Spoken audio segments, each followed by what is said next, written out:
The morning sky above Seoul turned into a canvas of impossible colors as the first ship broke through the clouds. Dr. Kim. Taeho pressed his face against the cold glass of the observation deck, watching what looked like a massive crystal falling from space. But this crystal moved with purpose, slowing its descent as it approached the landing platform that had been hastily constructed outside the United Earth Assembly building. More ships followed. 5, then 10, then 20 crystalline vessels that caught the sunlight and threw it back in scattered rainbows across the city. People in the streets below stopped walking and pointed upward, their mouths open in wonder. Children pressed against windows while their parents fumbled for their phones to record this moment that would change everything. "They're beautiful," whispered Dr. Taeho to himself, though his scientific mind was already analyzing the ship's structure. The crystals seemed to pulse with internal light, and he could detect no visible engines or propulsion systems. Whatever technology powered these vessels was far beyond anything humanity had ever imagined. The largest ship touched down first, its landing creating barely a whisper of sound, despite its enormous size. A section of the crystal wall simply melted away, revealing a bright opening that seemed to glow with its own inner light. The crowd of diplomats, scientists, and world leaders gathered on the platform held their breath. She emerged like something from a dream. Ambassador Valthera stood nearly 8 feet tall, her limbs long and graceful in a way that seemed to defy human proportions. Her skin had a translucent quality that reminded Taeho of polished marble, and her large eyes held depths that seemed to contain starlight. The flowing robe she wore shifted colors as she moved, cycling through blues and purples and silvers that had no names in any human language. "People of Earth," she said, and her voice carried clearly across the platform without any visible amplification. The words came through the universal translators that her people had provided weeks ago. But even filtered through the machines, her voice held a musical quality that made everyone lean forward to hear more. "We bring gifts to welcome you into the galactic community." President Park Ji-woo stepped forward from the group of world leaders. His hands shook slightly as he approached the alien ambassador, though whether from excitement or nervousness, even he couldn't tell. The president of the Korean Federation had led his nation through economic crises and natural disasters. But nothing had prepared him for this moment. "On behalf of all humanity," he began, his voice amplified by the microphones. "Surrounding the platform, we welcome you to Earth. We are honored by your presence and grateful for your friendship."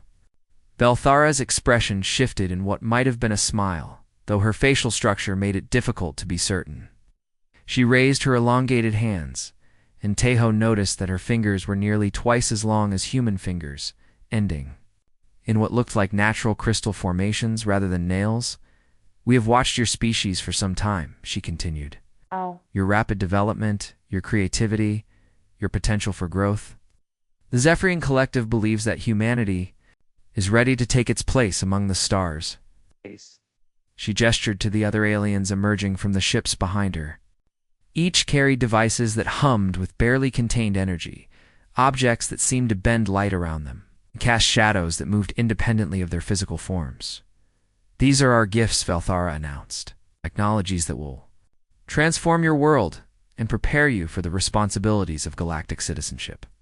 The first demonstration involved what she called a gravity manipulator. A device no larger than a human hand lifted a massive steel beam from the platform and held it suspended 30 feet in the air. The beam, which would have required heavy machinery to move, floated as easily as a feather while the alien technician operated the device with simple gestures. Secretary General Lee So-young gasped audibly from her position near the front of the assembled crowd.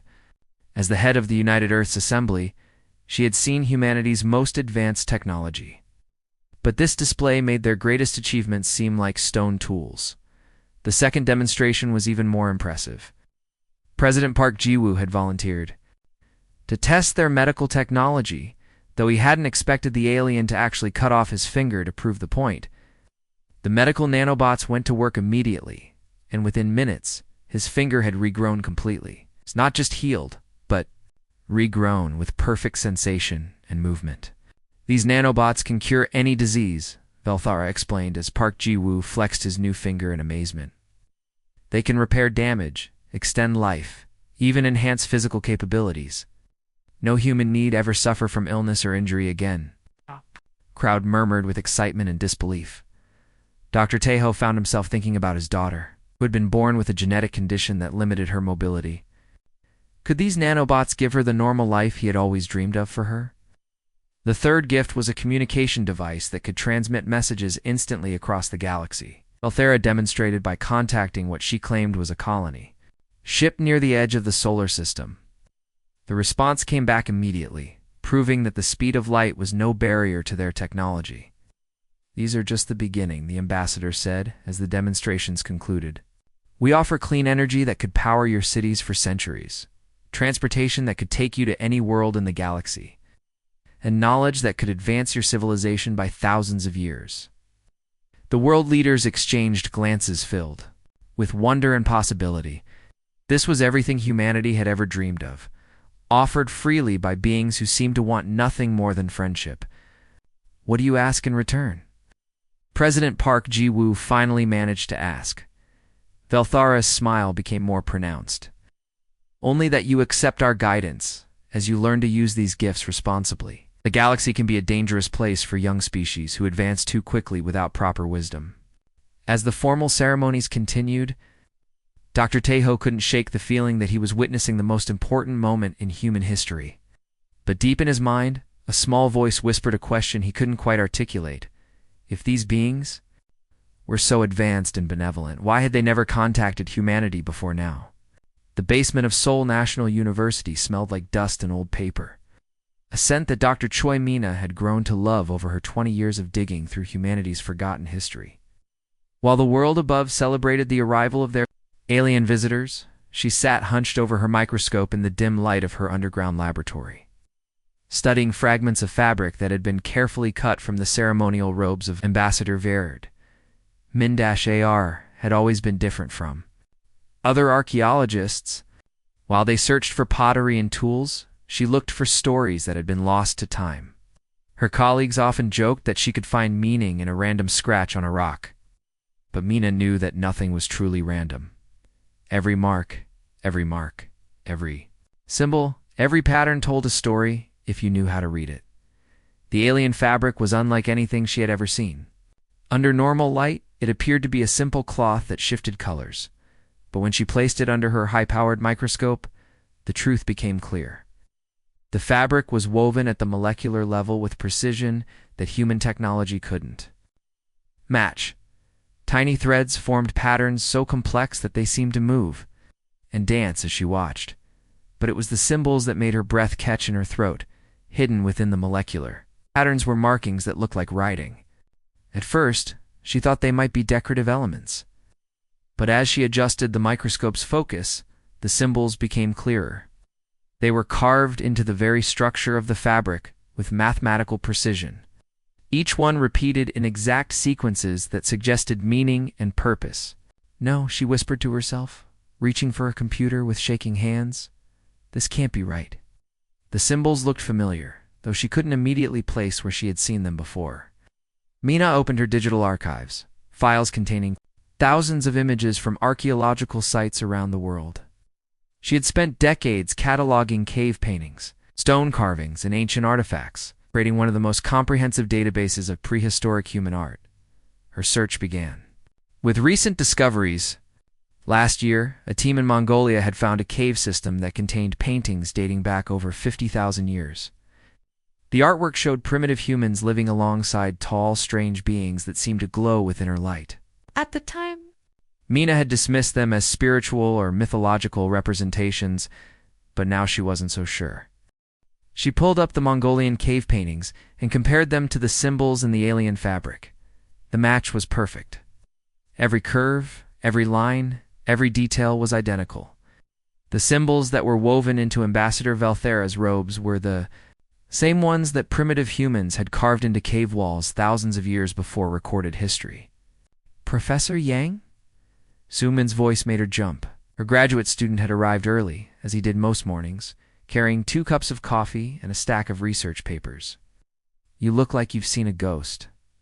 Mina barely heard him. She was already searching through more files, comparing the symbols to artifacts from Africa, Europe, and the Americas. Site after site revealed the same pattern. The symbols appeared in cave paintings and stone carvings across every continent, always in the same context. "Su-min," she said, her voice barely above a whisper. "Look at this." Yang Su-min sat down the coffee and leaned over her shoulder to peer at the computer screen. The images showed a sequence of cave paintings from different continents, all featuring the same mysterious symbols and the same haunting story told in primitive art. The first paintings in each sequence showed tall beings descending from the sky, their forms elongated and crystalline. Just like the aliens who had arrived on Earth, early humans were depicted gathering around these beings, receiving what appeared to be gifts or tools. The second set of paintings showed the tall beings working with groups of humans, conducting what looked like experiments or tests. Primitive humans were shown in various poses and positions, as if they were being studied or measured, but it was the final paintings that made his blood run cold. The last images in each sequence showed scenes of massive death and destruction. Human figures lay scattered across the ground, while the tall beings stood over them, their crystalline forms somehow conveying satisfaction or completion. In some paintings, the beings were shown departing, leaving behind empty landscapes dotted with human remains. Professor Yang Sung-min said slowly, "These cave paintings are from different continents, different time periods, but they all show the same story." Mina nodded, her mind racing as she cross-referenced the data. The pattern was consistent. Across dozens of archaeological sites, the symbols, the beings, the sequence of events, everything matched. And according to radiocarbon dating, all of these paintings were created between 45 and 55,000 years ago, during a period when human populations across the globe had mysteriously declined. They've been here before, she realized, her voice growing stronger as the implications became clear. These aliens, or beings just like them, visited Earth in the distant past. They made contact with early human populations, gained their trust, and then, she gestured at the final paintings on her screen, the scenes of mass death and abandonment, and then they killed them all, Yang Sung-min finished, his face pale with understanding. Mindasha saved all the files and began preparing copies of her research. The world above was celebrating humanity's first contact with an alien species, but down in her basement laboratory, she had uncovered evidence that this was not first contact at all. It was a return visit. The question that haunted her was simple. If the aliens had wiped out early human populations 50,000 years ago, why had they come back now? What had changed? And most importantly, how had any humans survived the first encounter to pass down these warning images carved in stone? As she worked through the night, comparing more sites and finding more matches, one thought kept repeating in her mind.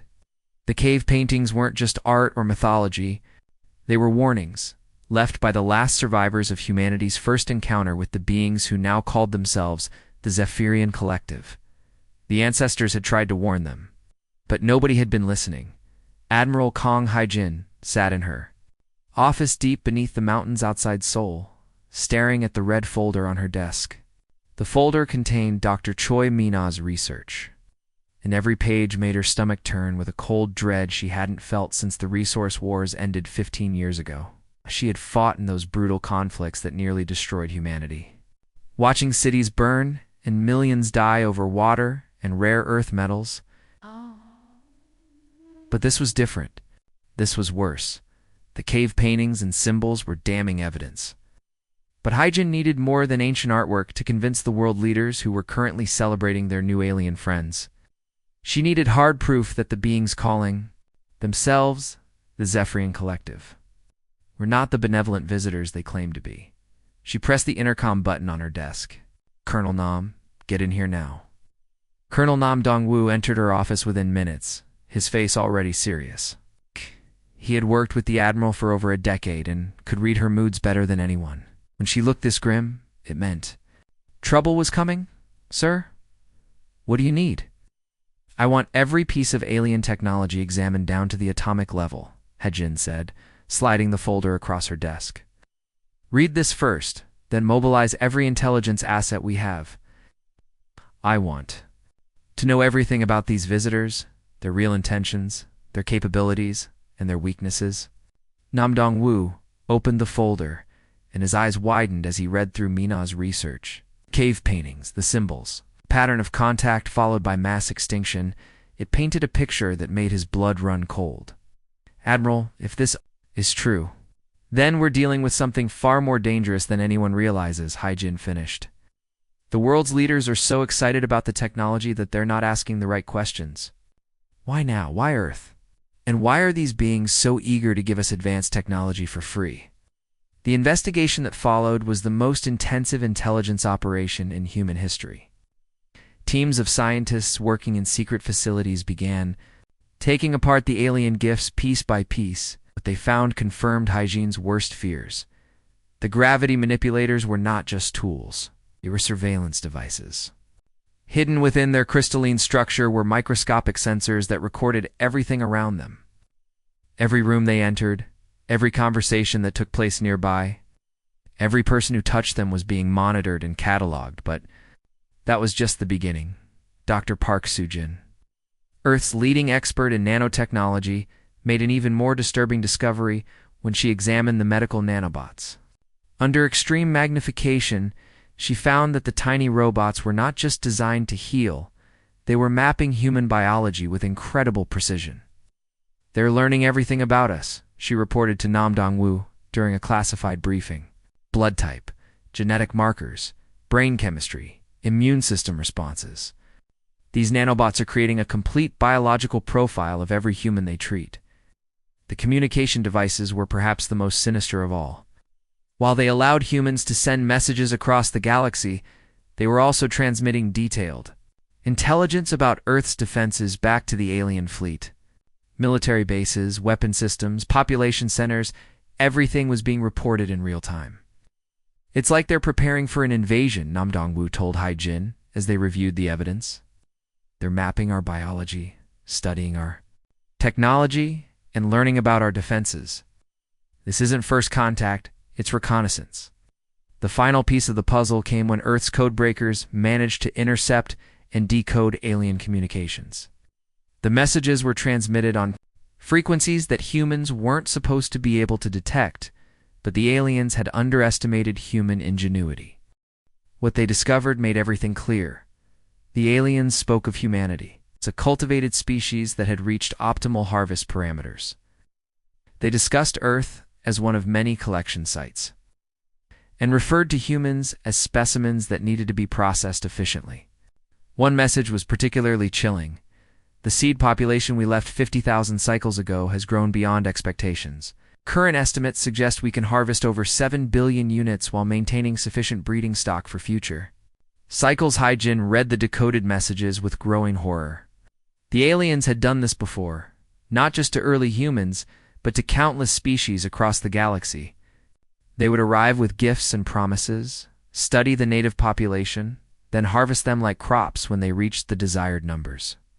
"They're farmers," she said quietly to Nam Dong-woo. "We're their livestock." The evidence painted a clear picture of the aliens' true plan. The gifts were not generous offerings from benevolent visitors. They were tools designed to make humans easier to manage and control. The gravity manipulators could be turned into weapons to crush any resistance. The medical nanobots could be remotely activated to cause mass death. The communication devices ensured that the aliens would know about any attempt to organize against them. But the most terrifying revelation was in the alien breeding programs. The messages revealed that small groups of humans had been taken from Earth throughout history, used to establish colonies on other worlds that would serve as future harvest sites. Humanity's expansion into space was not a dream of exploration. It was part of the aliens' long-term agricultural plan. "Sir," Nam Dong-woo said after reading the final decoded message, "they're not planning to invite us to join the galactic community. They're planning to collect us, all of us." Haijin nodded, grimly. The aliens had made one crucial mistake. They assumed that humans were still the primitive species they had encountered 50,000 years ago. They thought that humanity would be as easy to manipulate and control as their ancestors had been. They were wrong. "Colonel," she said, her voice taking on the steel that had carried her through the resource wars, "it's time to show them what happens when you underestimate the human race. We're not cattle, and we're not going quietly." The war for humanity's survival was about to begin. The world above ground continued its celebration of humanity's new alien friends. But deep beneath the cities of Earth, a different kind of activity was taking place in secret facilities hidden under Seoul, Tokyo, New York, and dozens of other major cities. Thousands of scientists and engineers worked in shifts that never ended, racing against time to turn the aliens' own gifts into weapons. Of human survival, Dr. Yoon Jae-sung had not slept properly in 3 weeks. As Earth's leading materials scientist, he had been tasked with understanding the crystalline energy sources that powered all alien technology. His laboratory, buried 500 feet beneath Seoul, hummed with activity as his team of 30 researchers worked to unlock secrets that had taken the aliens thousands of years to develop. "Look at this," he said to his assistant, Dr. Kim Hana, as he held up a piece of alien crystal under a special light. "The energy flows through these pathways like blood through veins. But see here?" He pointed to a section where the crystal seemed to pulse with different colors. "This is a control node. If we can replicate this structure and modify the energy flow, ... Kim Hana leaned closer, studying the patterns. "Could overload their systems from the inside." "Better than that," Jae-sung replied with a tired smile. "We could turn their own power sources into bombs." The breakthrough came during his 4th week of continuous work. By understanding how the aliens controlled energy flow through their crystalline matrices, Jae-sung's team learned to create their own versions that could be remotely triggered to release all their stored energy at once. A single modified crystal could level a city block, while Jae-sung worked on power sources. Other teams focused on the aliens' gifts.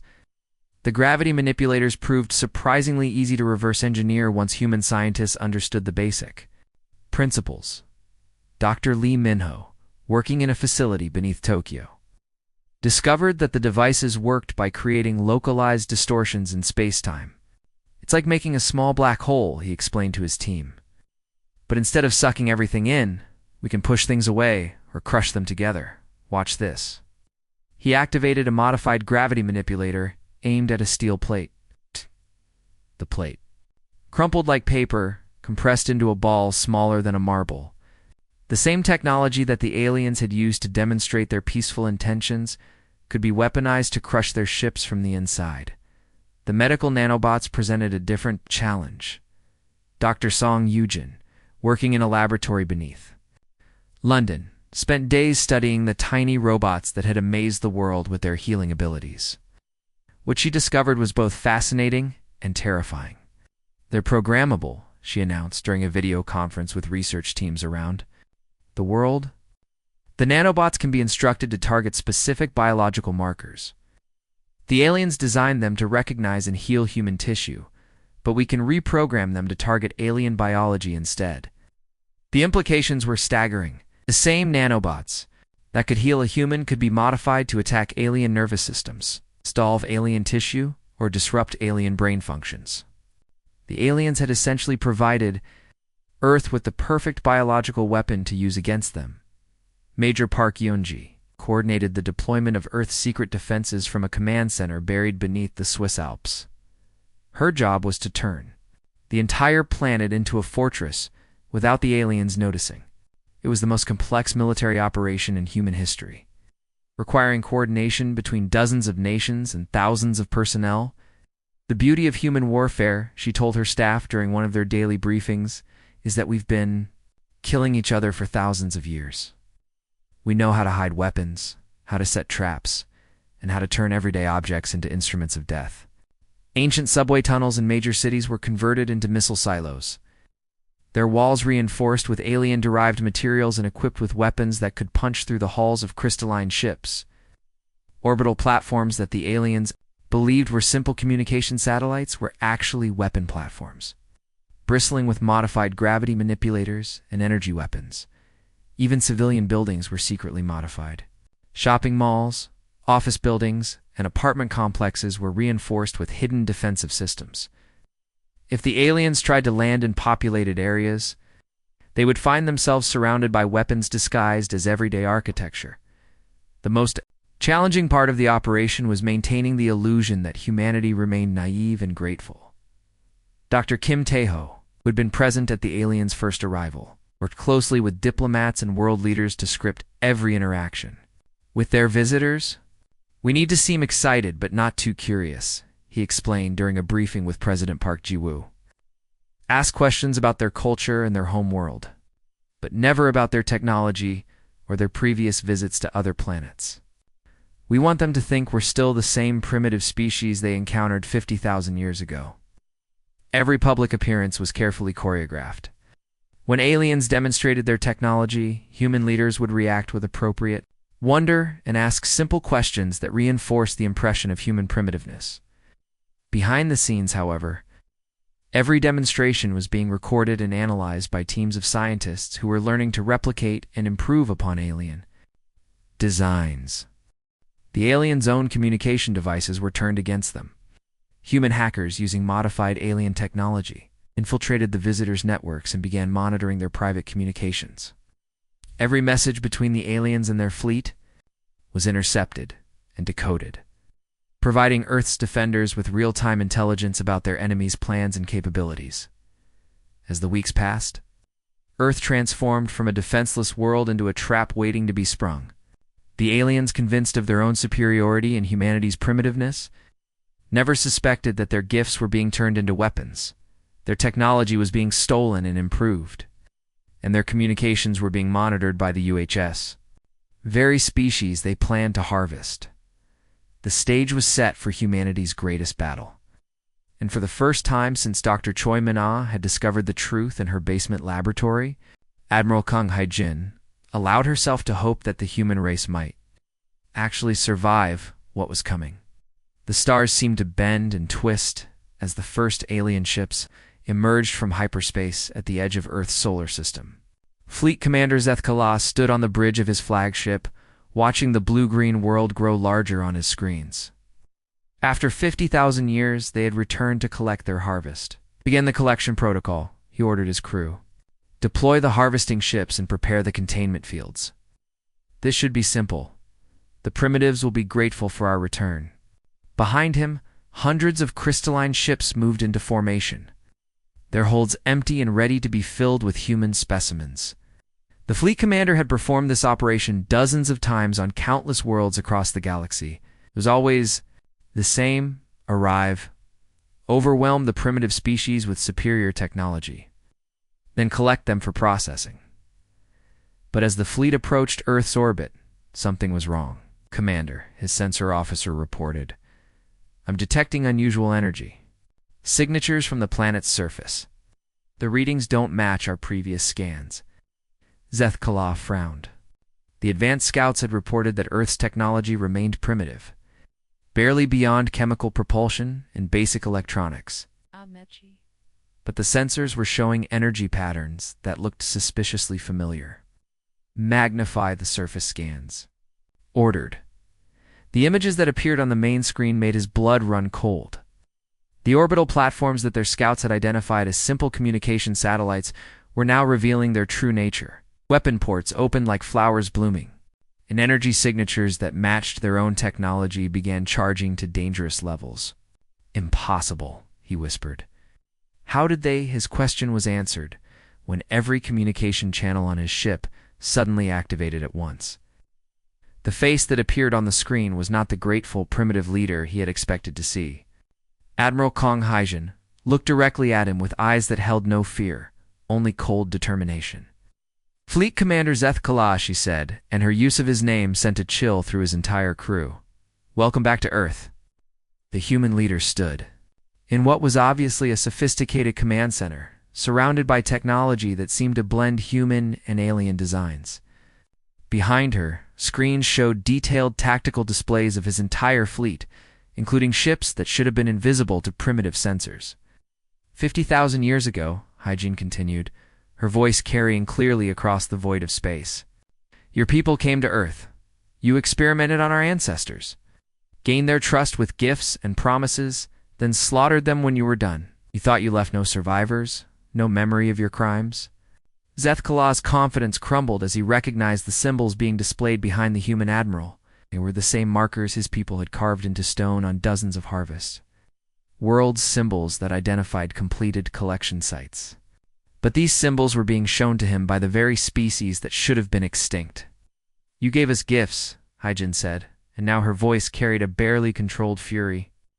But Earth remembers your slaughter. We learned from your mistakes, and we learned from your tools. The attack began before Zethkalah could respond. The orbital platforms that had been disguised as satellites opened fire with weapons that used his own technology, but improved beyond recognition. Gravity manipulators that should have been used for construction instead created crushing forces that tore through the hulls of his ships like paper. Impossible, he shouted to his crew. How did they reverse engineer our technology so quickly? But the answer was already becoming clear. Humans had not just copied alien technology, they had improved it.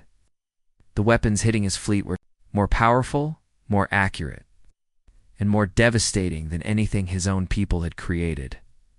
From the surface of Earth, hidden weapon systems emerged from subway tunnels and civilian buildings. Missile silos that had been concealed for months launched projectiles that moved with impossible speed and precision. Each weapon was guided by alien communication technology that had been reprogrammed to target crystalline ships. The most devastating attacks came from the modified nanobots. Clouds of microscopic robots swept through his fleet, seeking out any breach in ship hulls. Once inside, they attacked the crystalline control systems that powered every alien vessel. Ships that had conquered entire star systems simply shut down. As their own technology was turned against them, Dr. Yoon Jae-soon watched from his laboratory as the alien power, crystals he had studied for weeks, began overloading throughout the enemy fleet.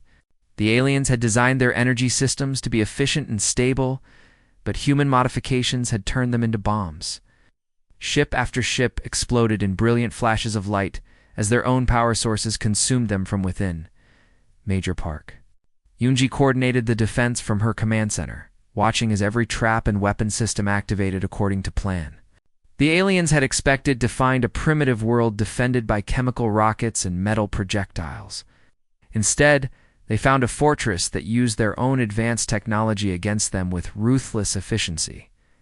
Their shields are failing, reported Colonel Nam Dong-woo.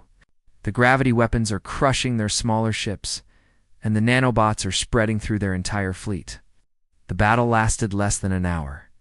When it ended, the space around Earth was filled with debris from alien ships that had been reduced to glowing fragments.